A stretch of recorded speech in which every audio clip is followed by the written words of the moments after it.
প্রিয় দেশবাসী, ভারতের সঙ্গে বাংলাদেশ সহ মোট 7টি দেশের সীমান্ত রয়েছে।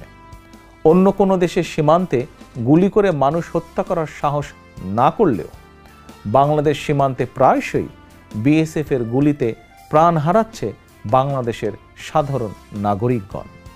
গত 9 জুন কুমিল্লা সীমান্তে বিএসএফের গুলিতে এক ব্যক্তি নিহত হয়েছেন।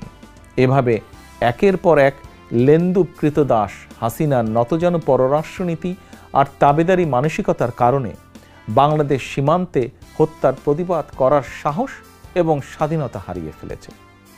হাসিনার তাবেদার সরকারের ঘনিষ্ঠ কুকিচিন পর্যন্ত পার্বত্য এলাকায় বাংলাদেশের সার্বভৌমত্বকে চ্যালেঞ্জ করেছে। আজ বাংলাদেশের বলা যায় পুরা সীমান্ত অনিরাপদ, বিপন্ন স্বাধীনতা, সার্বভৌমত্ব। অথচ আজকের স্বৈরাচার, হাসিনা স্বৈরাচার, তাবেদার সরকার নির্বিকার।